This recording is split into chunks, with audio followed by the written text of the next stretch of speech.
Hello, everybody, and welcome to Stay Woke or Not for a fabulous Music Monday. I know we've kind of had a little bit of a hiatus. Granted, we are still here in the month of December of 22.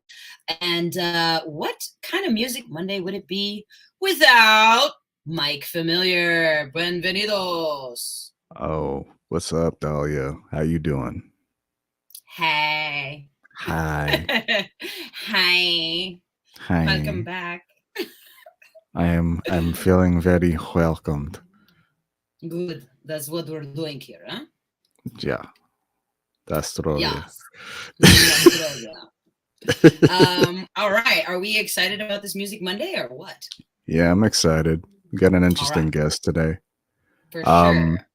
let's introduce our next co-host, Irek Savage, artist, engineer, game developer. Let's bring him up. All right. Let's do it then. Realest nigga in the building. How y'all doing? Congratulations, self-appointed. All right, for sure.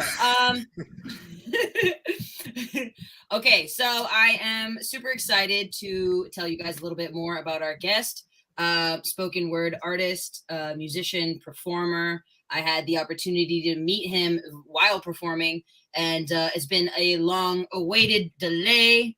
But here we go. We've got Chris Siders. Yeah. Most brutally honest nigga in the motherfucking building. Let's have it. Let's get it. Let's get it. South Welcome. Central in this motherfucker. What's good? It's good. Welcome. Welcome. Yeah. Yeah. Okay. So let's see. What should we go into first, my friend? Whatever. I'm down for whatever. What you got? Okay. I guess since we kind of talked about it a little bit before, no, let's get into introducing Chris Siders here. So we got Irek, Mike here. Welcome on a Music Monday. And then just before we get into anything too much, the question that Irek is going to ask you is this one. How did you decide to get into music? Damn. Okay. So I was a knucklehead in high school, like and middle school. I got into a lot of fights. I actually damn near got expelled for choking a kid. And Oh goddamn. yeah, Oh, was wow. one of them. It was one of them things where like I didn't know how to express my emotions properly, and it really wasn't until a LA legend, LA historian, Mike the Poet, Mike Songskin, he did a presentation for a class of mine, and it was like a spoken word presentation. And through that, I gained interest in poetry, and I started to write poetry. And he gave me a bag of underground rap CDs with Merce, Atmosphere, Mers, yes. yeah, Atmosphere, Tumex, and I was already listening to Little Brother and Blue in Exile at the time. So, and my favorite rapper, he's still my favorite rapper, Lupe Fiasco. I was listening to all that. Nice. We got to get into that Lupe Kendrick conversation later, but I know y'all heard of it. But yeah, about a couple years later, I met some cats that was like rapping at my high school, and we made a group called Shadows of Society, and Okay. and that we was like a 7-man group, and Baby Wu-Tang. yeah, and then it grew even bigger. Like it went from 7 to 12 to 15, and right out of high school. But you know, life stuff happens. People find different interests, so it kind of dwindled down. And we actually officially broke up last August 2021. Oh, so And you've during been that, together a while. yeah, 10 plus years, Damn. and so yeah, when I was with the group, I wasn't rapping. I was just doing spoken word and producing and trying my best with the engineering. And I was DJing because we really needed a DJ. It really wasn't until 2018 where I actually started rapping a little. And last year, before the group broke up, we was like, hey, let's put out our own solo projects. So I was steadily working on my solo project. And by midsummer, I had like a really good skeleton and a really good idea of what I wanted to do.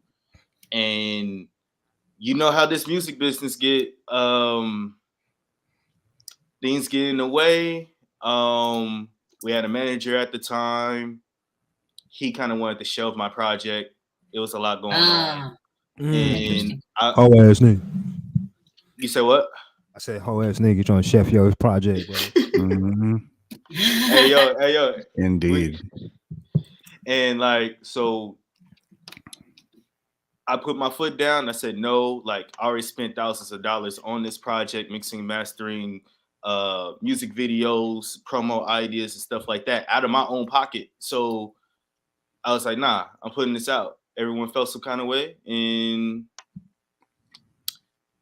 yeah, we disbanded. I mean, I still love them. They my brothers. You know what I mean? I bear no hate, but I do have to keep my distance to protect my spirit. You know what I'm saying?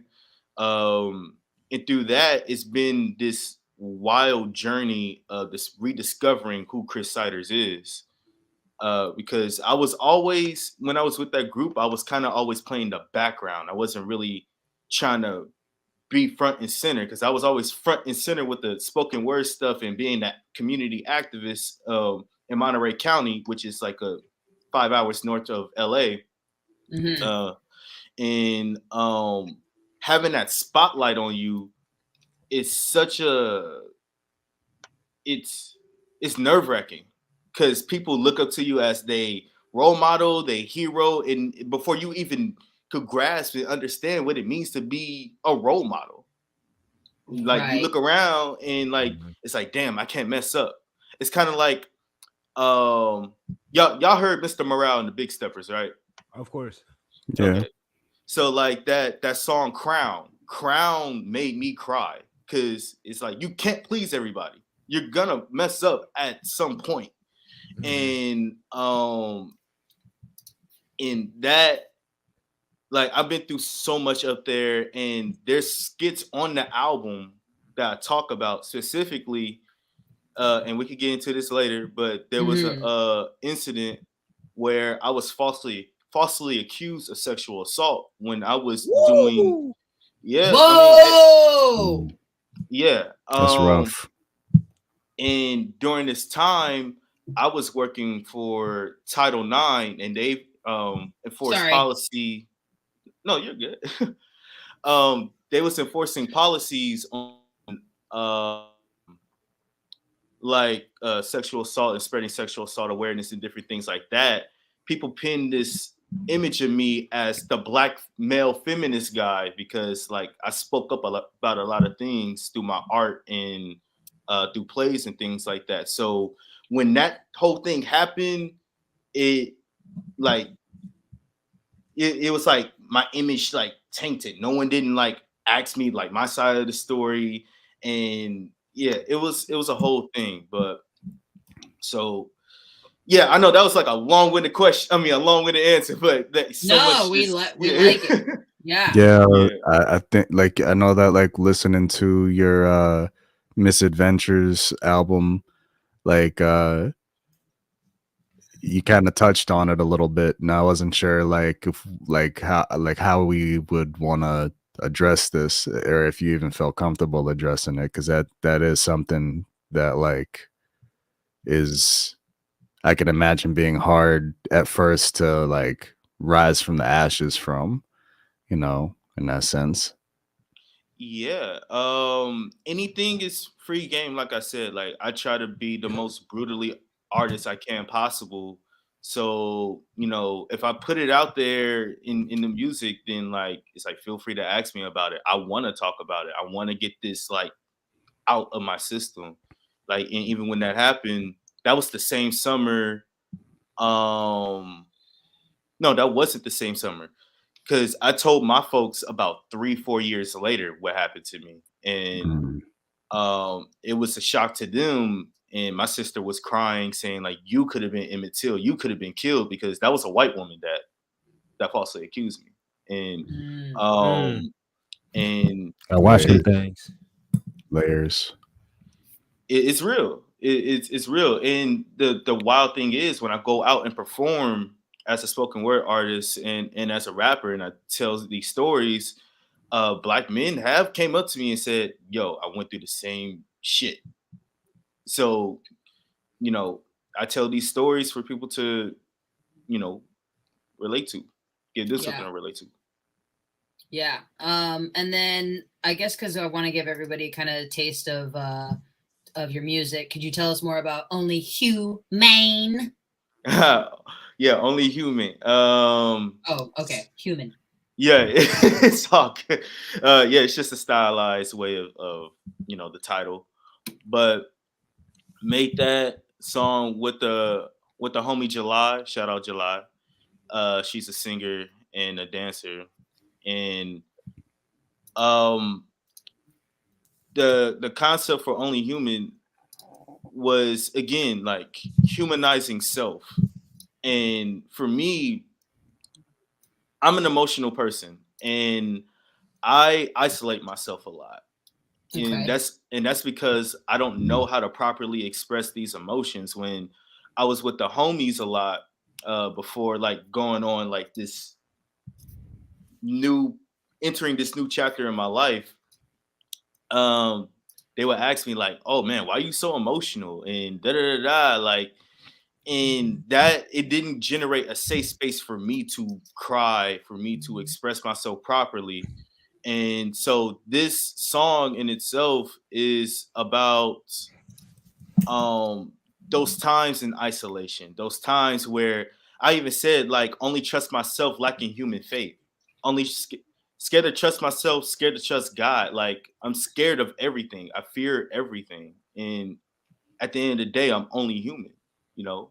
And so yeah, that's where this song came from. And when I recorded my vocals, I heard July's voice on it, and she did an astounding job on it. And yeah, just felt the need to put it out there.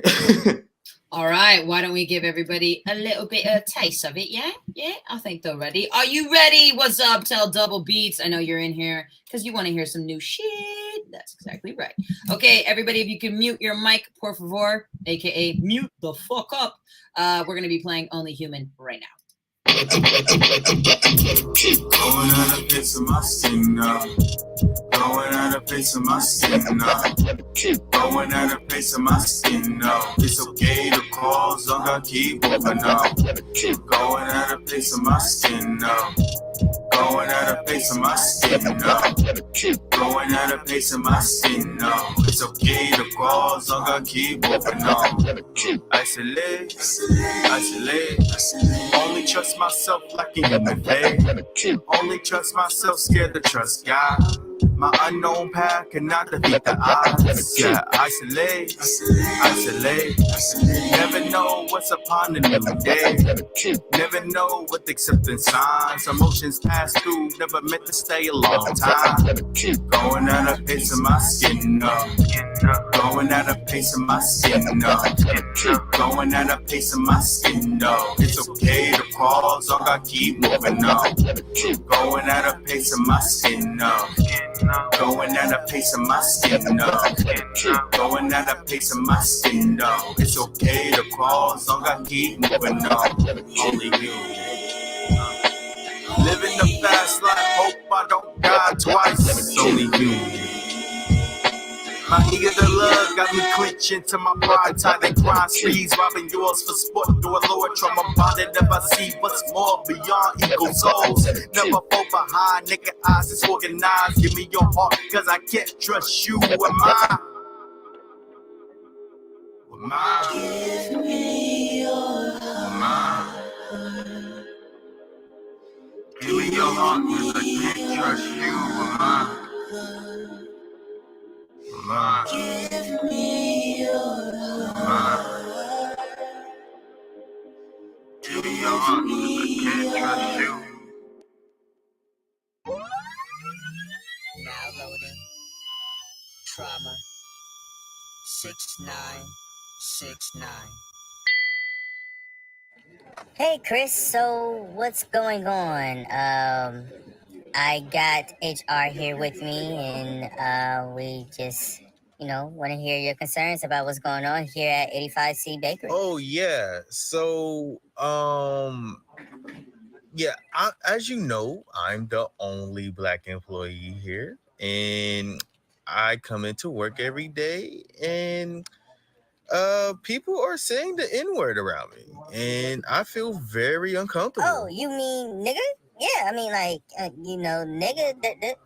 So what's the problem exactly? I'm the only black employee here. I don't know if you looked around, but there's no one as dark as me, So I would greatly appreciate it if people around me stop saying the N word. Nigga, like nigga. Yes, nigga. The word nigga. Oh, I'm sorry. We really can't really do anything about that.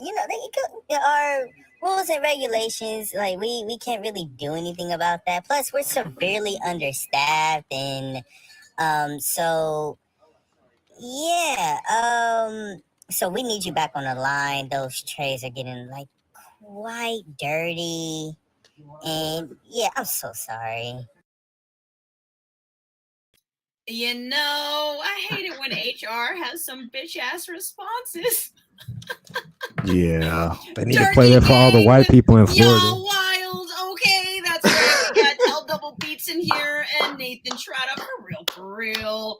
Yo, that HR part. Holy shit. Yo, for real, they need to play that for the white people in Florida because white people be calling each other nigga out here crazy. No. Yeah, I like They do it in Brooklyn too. I remember I was getting a shirt once, like I was getting some new clothes or whatever, and like I heard these two Italian kids using it with each other, and I'm just like, it still hurt. I'll be like, I'm just like, it sounds so foreign, and not only does it sound like, obviously it's offensive for the obvious reason, but it's just like, wait, what? At one point in my life, I thought I didn't care, but when it happened, and it wasn't even to me, they was talking to each other. I was just like, stop, please, don't do it no more. Stop it. Oh shit, we got the middle fifth. The HR for real. For real.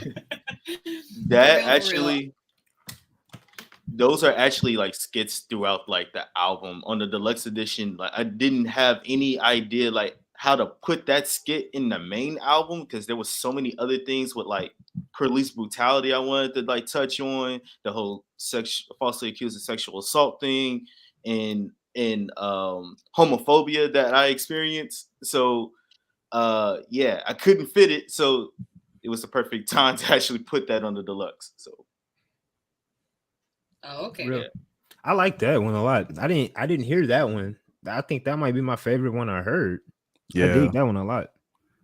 Because I guess we were listening to because I listened to like the original release of the album, so that could explain why I haven't heard this one yet. So my bad for not doing my research. Wow, we on have that. someone that said they can't. I listen to all the beats on SoundCloud though. Can confirm they do it in Michigan. Mm-hmm. Well, there's a huge. I know this sounds random, but there's a huge Lebanese community in Michigan. Are they the ones that? No, I'm just kidding. And then also, I thought someone was really calling on live. That was a skit. He thought it was fake, or he thought it was real. So yeah, what? I guess okay. So only human. How does the title kind of pertain to like the end of this skit at all, or no? It doesn't. So the skit leads into the next song because the next song is called "Gotta Let Go," and "Gotta Let Go." The first sound that you hear is like me like screaming, but like not like high pitched screaming like you like on Kendrick Lamar's "You," which is one of my favorite tracks of his. Just saying, don't kill me, y'all. But like I'm screaming, and then like the first words I said, ain't worry about shit, boss in my face, cause I know he a bitch. So I'm talking about the the boss at 85C Bakery, like not taking care of the employee, So it leads into the next track. Right. Okay. What is the next song that we should hear to kind of get a better idea? That skit or just me in general? You. Well, what y'all want to hear? Because like I got multiple, like I got multiple sides to myself. Bushwick. I want to do Bushwick's Billy theme and show everybody a music video. Okay. Yeah, let's do it. Okay. All right. I screenshotted it. Hold on. You're a screenshot. Hold on. Your mom's a screenshot. Yeah. If only. All right. All right. Here we go. Okay, everybody. We got warning Bushwick Billy's theme official music video. Everybody, if you can mute your fuck up. Here we go. Let's do it.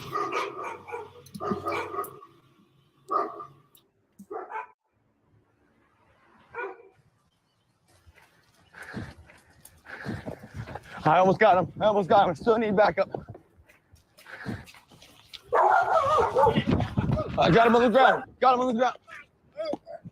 Hands behind your back. Hands stop resisting. Stop resisting.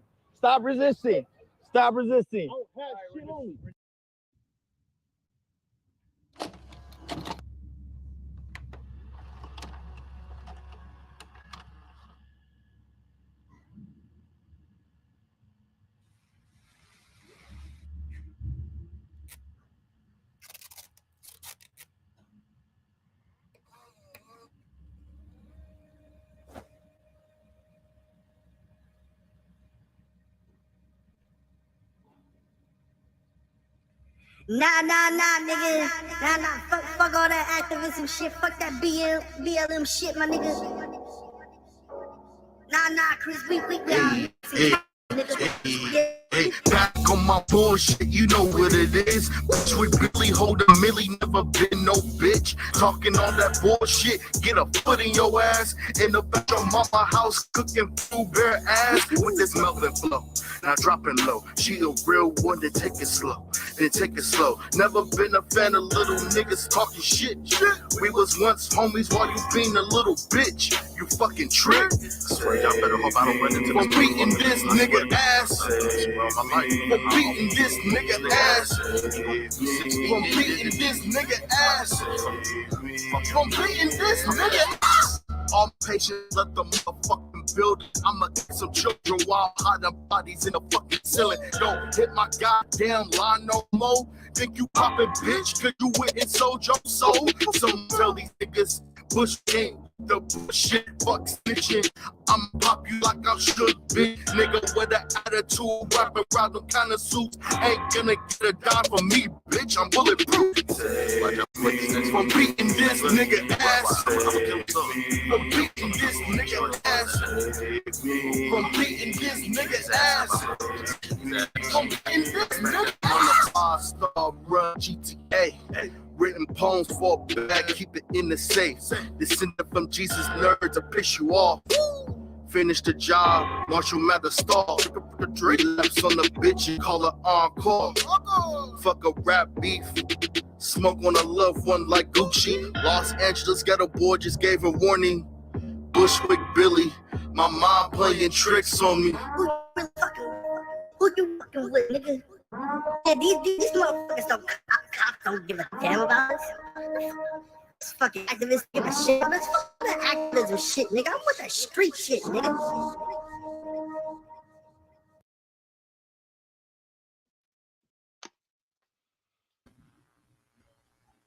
Yeah.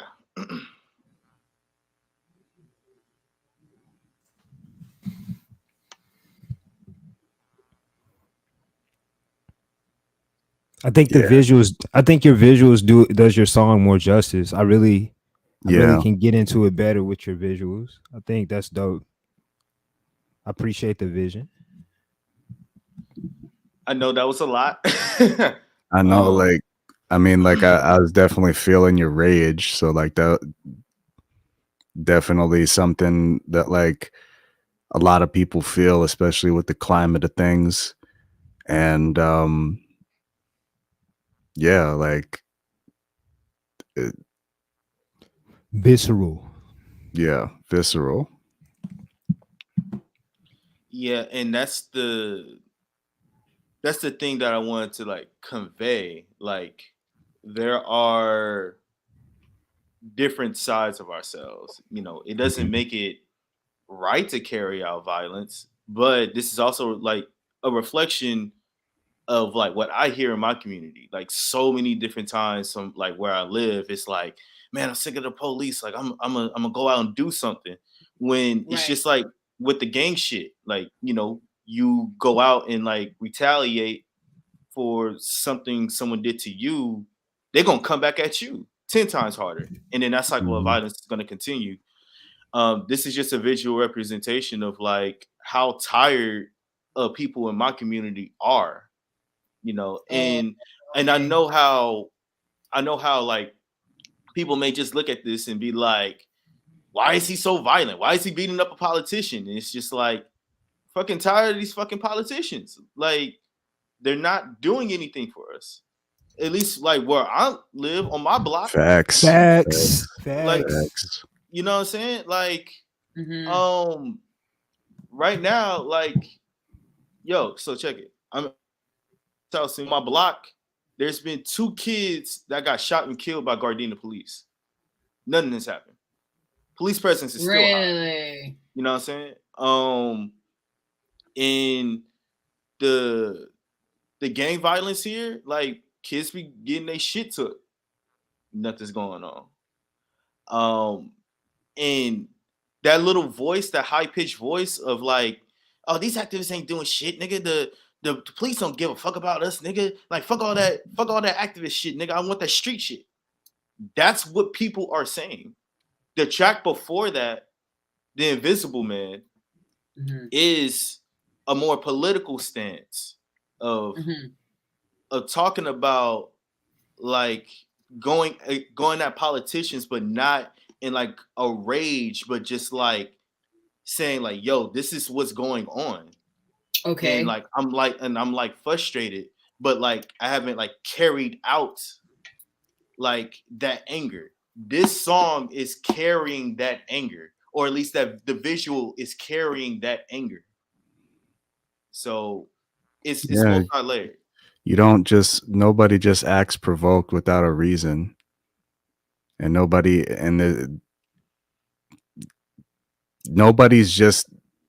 comes from that place out of nowhere.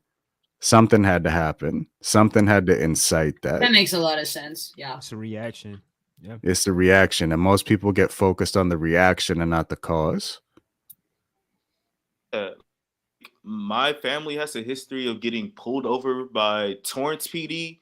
If you ever been to Southern California, Torrance is one of the most racist areas in Southern California. And before I was born, they took my dad out the car, put a gun to his head, and it was a sundown town. Y'all know what sundown town is, right? Yeah, I'm from the South. Yeah. Yeah. There you go. Sundown town. If people in the chat, y'all don't know what sundown town is, like pretty much if you caught in the city past sundown, then people gonna be looking for you. Okay. And along with that is driving while black, and being on the wrong side of the tracks, you know, segregation, redlining, and whatnot. So that's why all the black people in Orlando is on the west side, redlining. Really interesting. Yeah, it's still heavily segregated. People be like, "Oh yeah, like segregation, anything, no more racism." No, yes, it is, bro. It's still going. My grandfather was killed by police, Dallas police. Police brutality, killed in front of my mom when she was 4. Wow. My condolences. No doubt. That's all good. Still though, that's fucked. Yeah. And I've been caught while driving while black too. So like I know how it go.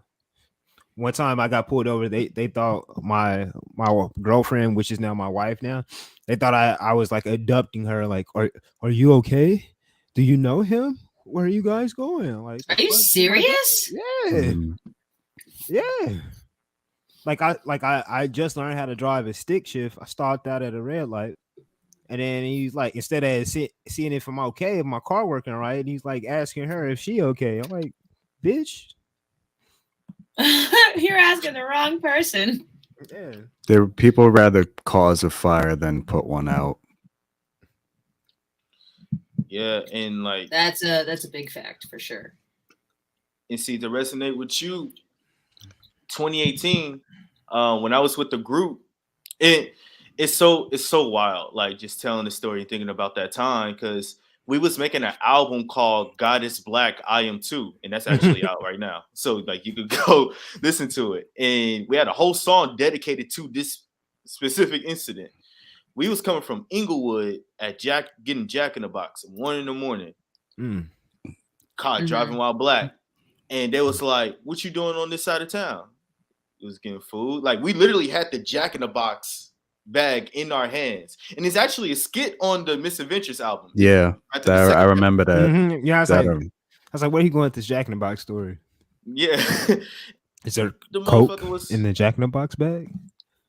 That wasn't satire. That was real. They was like, you got Coke? We're like, the fuck? Like, you want to inspect my taco? Oh, wait. Like, whoa there. Like my New York friend. Everybody catch what the hell he just said. Inspect my taco. Cesaria tells the boys. You're so funny. Okay, so I guess I don't know if we touched on this, but I feel it is rather important. Mike, take it. Could you give us a behind the scenes of the misadventures of Chris Siders? Like what behind the scenes, like specifically? What you mean? I guess go ahead.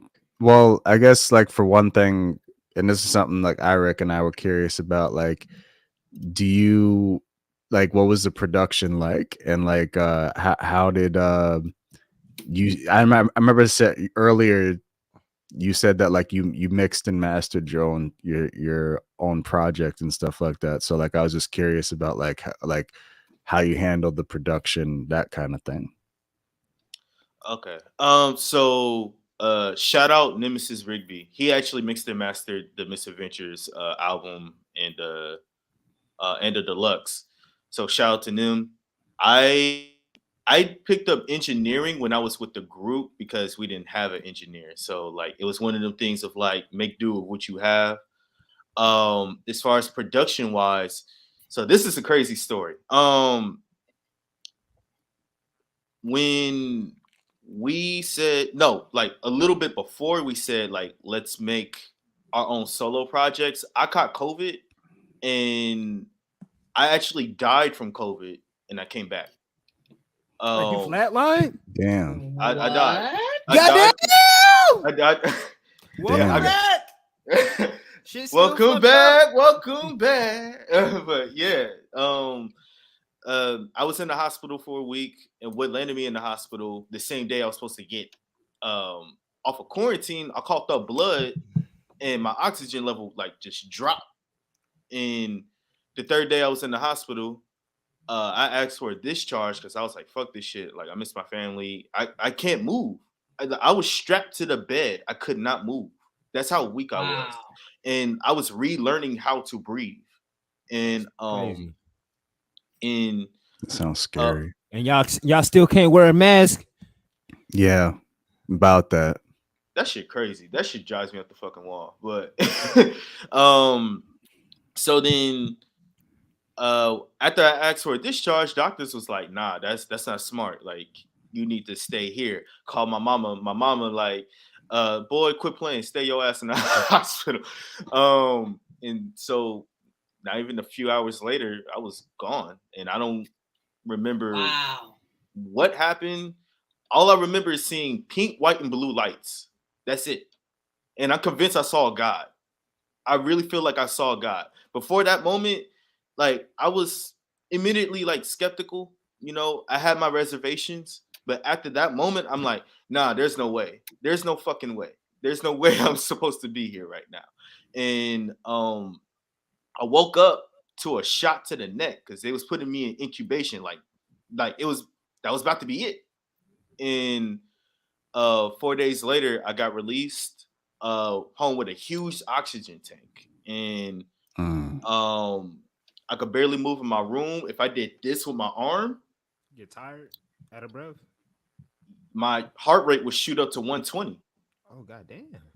Like just doing this. So there was nights I didn't sleep because I was so scared of dying. Like, and so then I tell that story because that inspired a lot of the reflection, the darkness that comes about in the Misadventures, because originally Misadventures was a project called Thank You for the Prayers. And Thank You for the Prayers was about like friends and family like sending their prayers to me when I was, in the hospital. Mm-hmm. And it morphed into something different where I wanted to add more of accessibility to the project. And that's why like I got my friend Dax Brown, shout out to Dax, to play Dr. Dartime as a character for comedic relief. And so, yeah, as a narration to take you through the album, and then also do something creatively with the scientific theme. And I also watch anime. So the time traveling thing came from Tokyo Revengers. I don't know if y'all seen that anime. I recommend it. Yeah. It's pretty dope. And so yeah, like it just morphed into something different. But I will revisit Thank You for the Prayers as a Magnus Opus type project. I have so many different ideas and sounds I have for that project. Each project is going to be something different. So yeah, that's how Misadventures kind of came about. And I produce 8 out of 11 tracks. You got the splits on SoundCloud in the description. Yeah, well, all the credits and everything. So. Mm-hmm. So when you say you coughed up blood, I thought like, oh, that's like some anime shit. Like they always be coughing up blood when shit get bad. Nani? Nani? Yeah, I mean, well, shit was bad. I coughed up blood. Yeah. But yeah, so that's the behind the scenes for Misadventures. Yeah. That's dope. That's great. I definitely I like that you care. Like that's the one thing that I said, like you actually care. Like you care about the creative direction. You care about like even making it accessible. Like, all right, let me get some comic relief in here. And you care enough to try different things where you like, oh, my next project is gonna be different. This is gonna be different. Some people don't care, man. And I think that's very important. Nah, like I see it, man. And like my inspirations, like I said, like Lupe, the album, The Cool. Food and Liquor is great. But I get into arguments all the time with my homies about Food and Liquor or The Cool. I'm more of the Cool kind of guy. Hey, I've listened to each of those albums maybe 100 times each, and The Cool that got me through some hard times in Afghanistan. So like, hey, like I fuck with The Cool. The Cool, yeah, man. Like shit. So and then being from LA and like listening to Kendrick Lamar and how he crafts his albums, To Pimp a Butterfly is still top notch, hands down for me. Mr. Morale, yeah. I guess this kind of goes into our next question. What artists influence you? Oh yeah, Lupe, Kendrick Lamar, Schoolboy Q. Yes. Groovy Q. Tyler the Creator. Tyler's dope. Drop that. Okay. Westside Boogie. Nas. That King's Disease 3 is fucking shit. He's spitting crazy. On that bitch. That shit crazy. And yeah, I would say those are like my main influences. Oh, Blue from Blue in Exile and Fonte of Little Brother. I can't believe I forgot about them. Yeah, and Saul Williams. When I picked up the Dead MC scroll, I saw he's one of your inspirations. I have all his poetry books. Yeah, man. So the craziest thing happened this year. So there was this guy I met, Austin Alexander. Shout out Austin. We was working on this like poetry show for a museum, and he got me tickets to a private screening of Neptune Frost. I couldn't go, and that's Saul Williams' film that he made. But then since I couldn't go, Austin was like, "Hey, let me take a video with Saul Williams, and he's gonna shout you out." So Saul Williams said, "Chris Siders, what the fuck?" And I was like, "Ah, shit! Ah, shit! Nice. Oh my god!" Yeah, I flipped the fucking table. So, yo, shout out Austin for that, and shout out to Saul. Yo, like that's one of the first things me and my wife bonded over was him. And we read because I have all his poetry books. Said the Shotgun to the Head. We read that whole book together. Like that's one of my favorites by him. I also like his music too. If any of y'all are into his music, check out his music. That's a good question. Is your rap name your government name? Yes, yeah. So funny thing, I went through like so many different stages with my name. So in high school, this is a funny ass story. So high school, they called me Seaside. See the letter C as for my first name, and then dash Side because my last name Siders, S-I. So Seaside. So when I got hired to perform at Carson High School, which is like 30 to 45 minutes away from where I was going to school in South Central, View Park High. And it was an auditorium of like 200 kids. And I never performed for that big of a crowd before.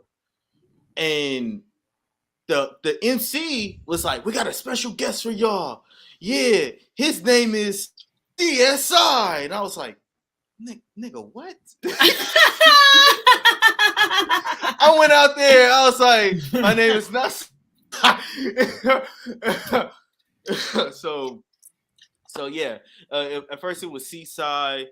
Then my mentor gave me the name Chris Justice because my poetry was politics heavy. I was talking about a lot of political things, and then that didn't work out for me. And I never said this to anyone like publicly, so y'all getting the exclusive right now. So here's the reason why. Here's the reason why I changed my name to my government name. I was out performing somewhere, performing with the group. We had a show in Monterey, and off stage, they was like, "What's your rap name?" I was like, Chris Justice, because I was going by Chris Justice, one of the monikers I have now. And they was like, "Chris Justice, that sounds like a porn star name." I'm like, I was like, "Oh shit!" So I was like, switch.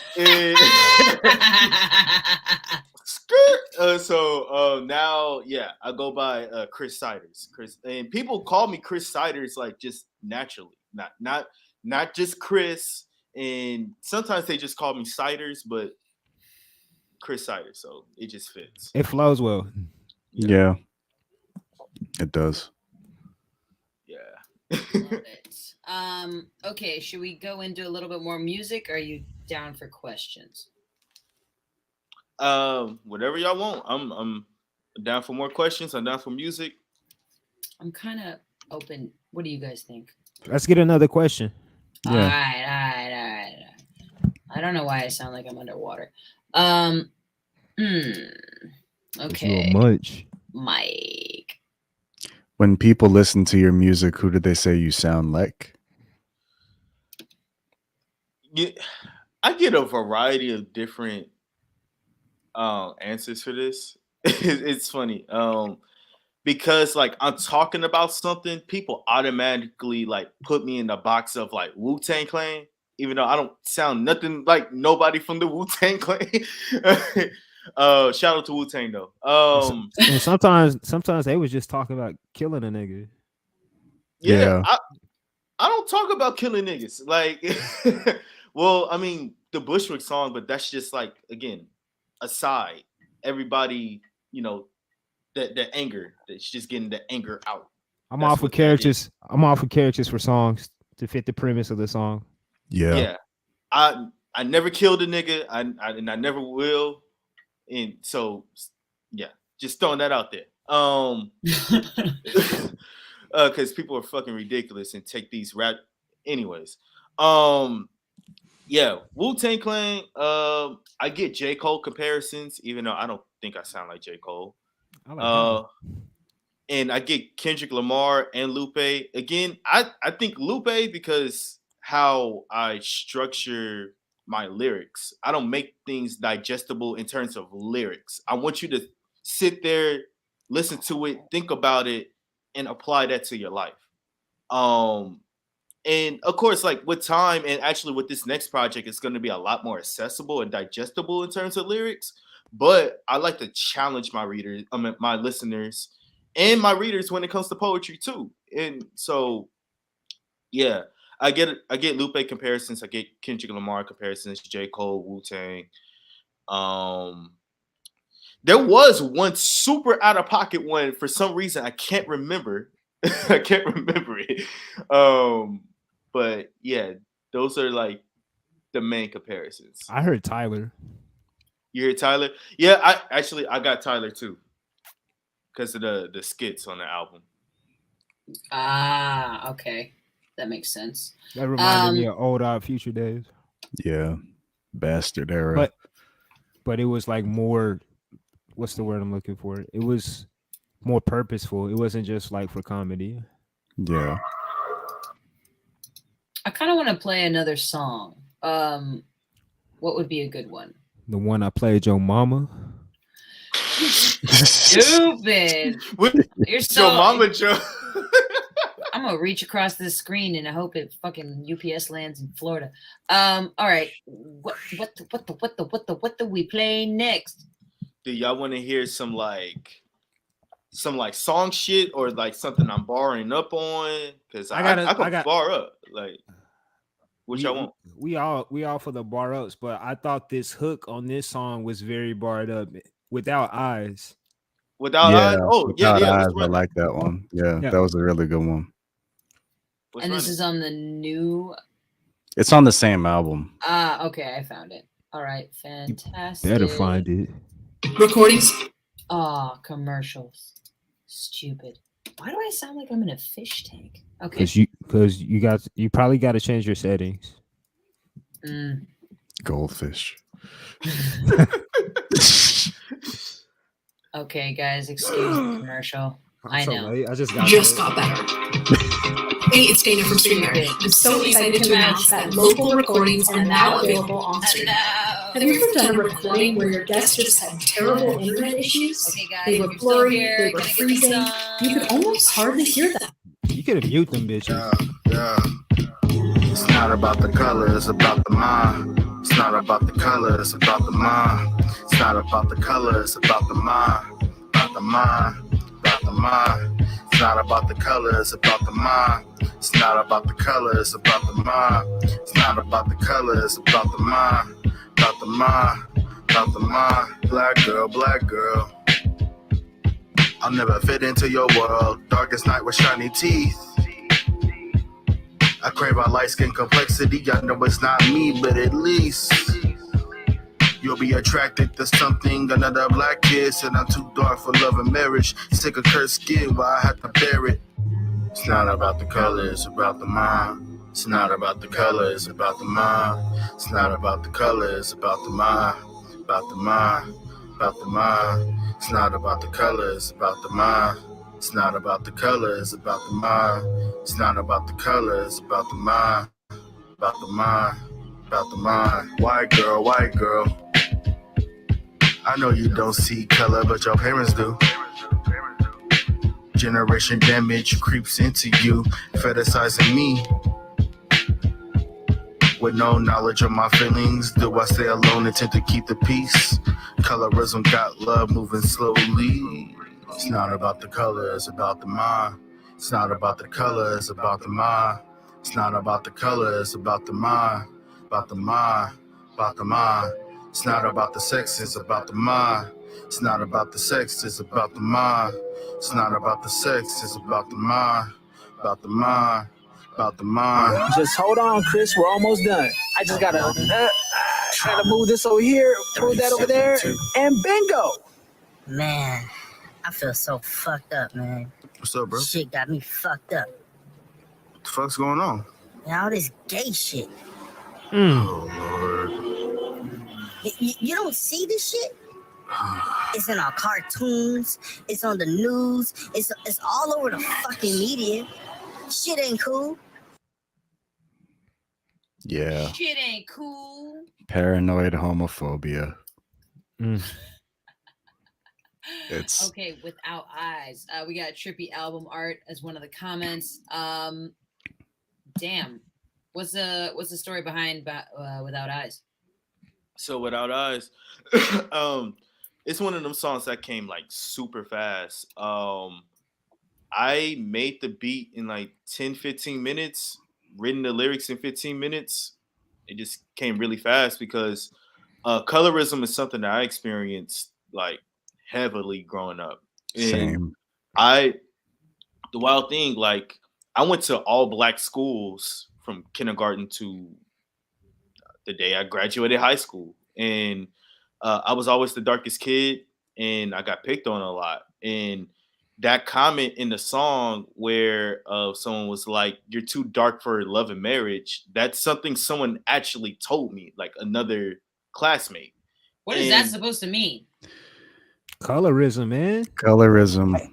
It's the whole disparity between somebody who's of a fairer complexion and somebody who's of a darker skin tone. It's Yeah. Like it's the subconscious shit that you say when you look at somebody and they're not lining up with what you expect them to be. Can I stake a tab too? Yeah, go ahead. It's basically like lighter complexions within like people of color, like because this happens across the Latino community too, Asians, where if you're darker is looked at as a negative feature, and then being lighter is being closer to whiteness, which we live in a country where being white is the standard of beauty for so long. So being closer to that is looked at it as a plus, and when you're of a darker skin tone, you can get hated on. Yeah, Okay. and like that derived the paper the brown bag test. Y'all heard about the brown bag test? Yeah, where like for those that don't know, back in the segregation days, white folks would have a brown paper bag, and if you're lighter than the brown paper bag, you could enter and do whatever you want. Oh shit! I did not know about this. Holy crap! And if you're darker, you can't do whatever activity is going on, and that is derived from the slave days of people that are black light-skinned people are allowed inside the house, where darker skin complexions was outside of the house in the fields. So that's where that's all stemming from. Yeah, because I was really concerned about that too. Because like my dad is like dark as you, and then my mom is like our complexion. So like my daughter is like closer to my color, but my wife is like Dominican and Chinese. But like it's crazy because like in her family, my daughter would be dark, but in my family, my daughter would be light. But it's like it shouldn't matter, you know what I'm saying? Yeah, and see, like that thing of like you're too dark for like love and marriage, that really messed me up. That fucked me up so much to where like at times in like I feel that people aren't attracted to me because I'm of a darker skin complexion, and or like I'm too black or this, that, and the third, and it subconsciously still fucks with me to this day. You gotta unlearn that, man. Yeah, it's something we all do. We gotta unlearn the generational trauma, the hate, the self-hate, because they like try to ingrain that in us. Self-hate's a big one. Oh yeah. So I think that goes around for like everybody. Like I don't even know if I like myself talking. Okay, next question. I guess this is loaded, but fuck it. What mental illness would you say you have, and how do you manage it? Okay. So with mental illness, right? So the album in itself, like in context, is about mental illness. It's about going back in like exposure therapy. You're going back in time. For me, I'm going back in time and like reliving these moments so I won't get as triggered.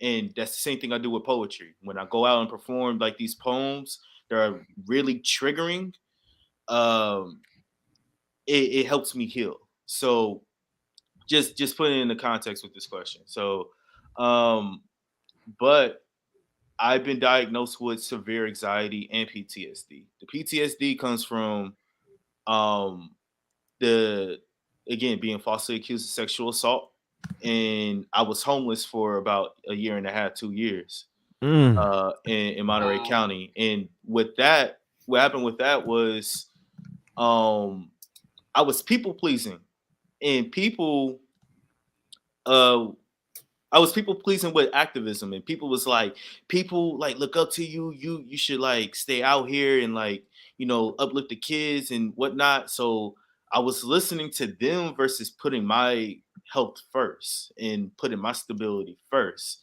So when I moved back up there after graduating, I didn't have a place to stay.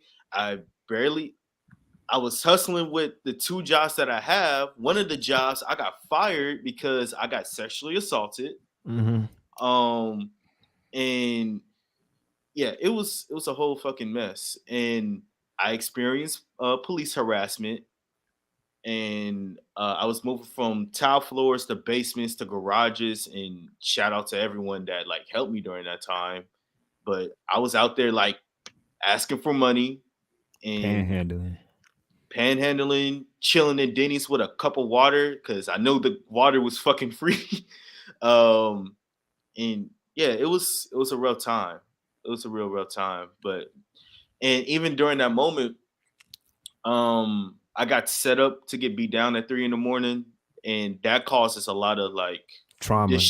That's PTSD right there from that event. Mm-hmm.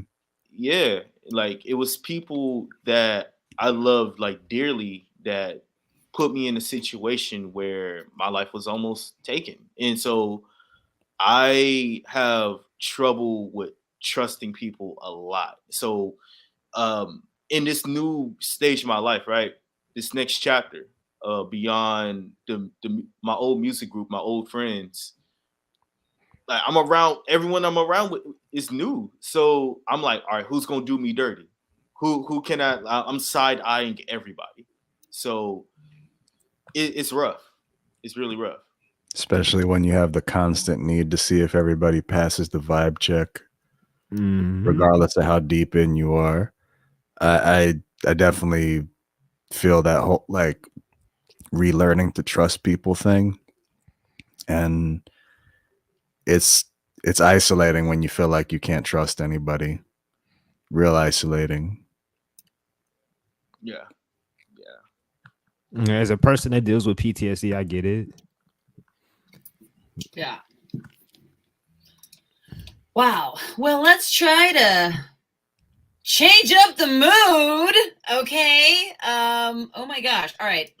This is oh my god, we're already at an hour, but I'm gonna end on a positive question. Mike, why don't you take it? Who can you see yourself touring with? Oh shit. Go ham. Fuck, man. Yo, I'm gonna say Kendrick. Like that. Like, cause how he structured his shows. I like to like have a theme with my shows. And like create a story. So it's like basically creating an entire album for like a 30-45 minute set. I'm playing Breaking Sound in LA, and I have this like really dope idea to take my audience members to church. So like I'm gonna have like a choir and like I know I'm probably saying too much, but fuck it, go buy your fucking tickets right now because Why don't you tell us when the breaking sound is? January 17th, Tuesday, January 17th. Go buy your tickets right now. So, yeah, I'm gonna have a choir. I'm gonna have some live instrumentation. I'm gonna have my DJ, and I'm gonna have like a pastor narrating. And like, He going all out. That's what I like to do. In like, because even watching Tyler the Creator and how he put his sets together, it's like a play. I have a background in theater. I directed a couple shows. I've written a show. So everything, connects. Same thing with the music. The music is like a play. Each album is a universe. It's a connected universe. And I actually have like the next 4 or 5 albums planned out in terms of what I want to say, the album title, and what character is going to be portrayed in the next project. I don't want to give away what side of myself I'm going to be portraying for the next project, but yeah. So yeah, to answer the question, yeah, Kendrick, Tyler. I would say those are like my top 2. Yeah. Very cool. And then, you guys, do we have room for one more question or what? Throw it in there. Go ahead, bro. Yeah, go ahead. We said an hour. Go ahead, Ira. All right, me. Okay, so what kind of fan base would you like to attract? Who are your people? OnlyFans.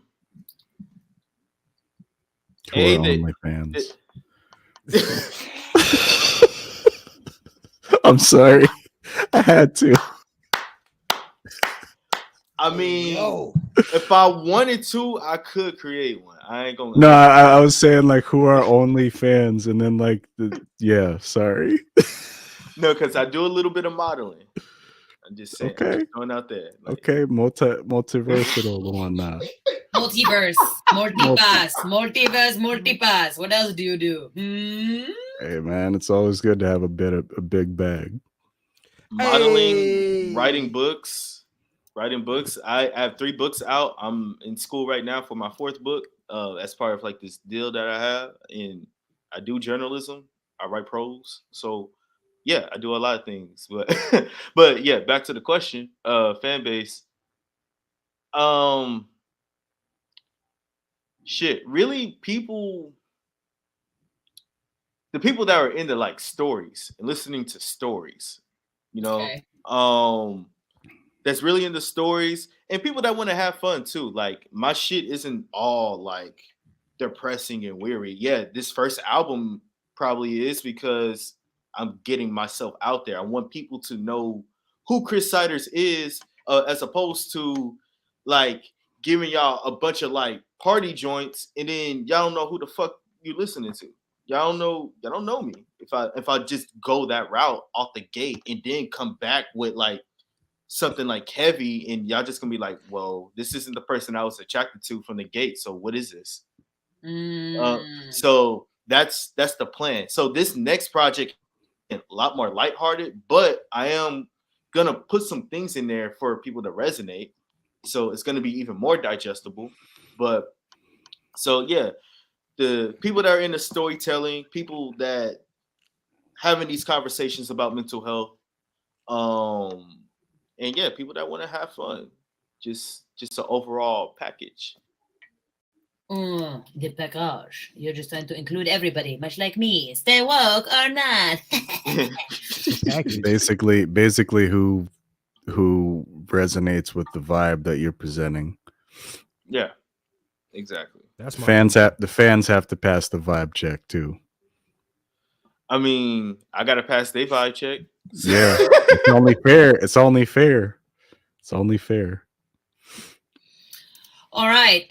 For everybody that's in here, thank you guys for tuning in. If you have any questions, now is the time. But I kind of, since you and me did meet at Palms Up Academy, I kind of want to know if you're down to end on a spoken word piece. Oh shit. Okay, bet. Let's do it. All right. I'm just trying to think what piece I want to do.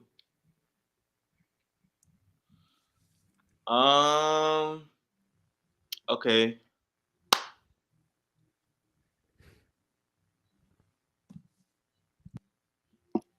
Let's do this one.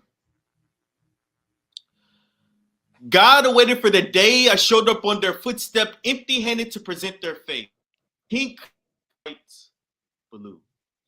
Job once said, naked I came from my mother's womb, and naked I shall return. Adjourn under the same roof, Rittenhouse maintained, with black bodies used as the foundation to place a wooden table. Where Lana Del Rey attempts to sing the same author as Hughes, we as black people can never stop running in Aubrey's shoes above underground, the earth waves.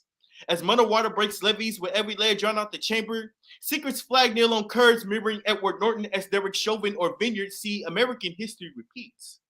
Present day is like 1918 meets 81 collided with 92. A new celebrity in chief against blacks die on camera with nothing to prosecute in this realm but our past. Fabricated in spangled banners carried by military depth coach chanted bullets to retrieve Uncle Sam's debt. Greed was the engine looting black bodies for profit, skinning us for the design, their wallets, raping and killing our fathers. So motherfuck Target, motherfuck Amazon, motherfuck Walmart, motherfuck your gentrified coffee shop. I got beef with your local police department. You said fuck the police as a trend, and not actually holding my father at gunpoint, making my mother watch. I was followed home while they attempt to put cocaine in me and my brother's pockets. It's America that taught me how to kill when disrespected. It's America that taught me how to lie, cheat, and steal by any means to create the facade that somehow mountains are being moved by being a fucking patriot. Over 1 million dead, and we still have the nerve to question the point of it all like a bad Disney Channel special. I'm truly at a loss for words. 6 feet apart, 3 people to every other row, only 30 people allowed in total at my brother's funeral. I agreed to my anxiety to believe that death lingers around the corner, literally living down the street where 18-year-old Andreas Guardado was gunned down by deputies. I found peace in my negative energies, eventually catching COVID, coughing up blood in my toilet, going to the ER, unable to focus with extreme fatigue and internal bleeding for the first 7 hours, getting punctured repeatedly till 2 in the morning. Collapsed in the middle of the floor, rushed to the ICU. Doctors offer shock therapy in case my heart stops beating.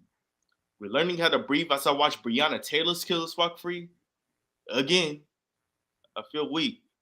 Strapped to the bed, unable to move after I poop, black liquid would come out, and nurses would have to wipe me down. Served the same red, yellow, and ice chips for 3 meals a day, watching The Price is Right, Young and the Restless, and more protests as doctors struggle to get more blood out of me. My heart rate is over 200, thinking about my cousins, thinking about the pain of a black father struggling with the thoughts of bearing his own son, and the pain of a black mother unable to share her child because somehow I felt that I always deserved this. Numb to the fingers grip of my body. Silence shrouds over me, seeing nothing but pink, white, blue, God.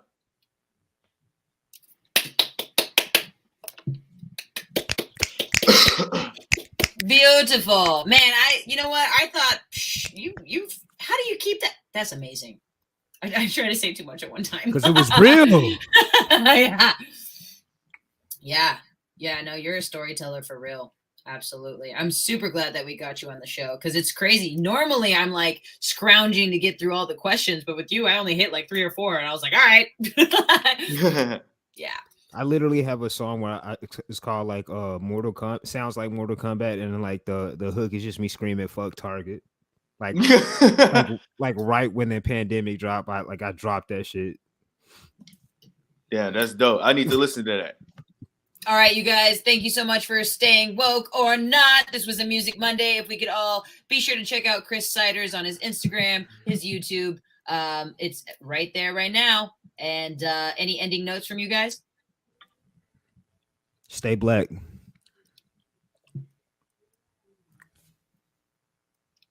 Stay black. No, that's real. That's real.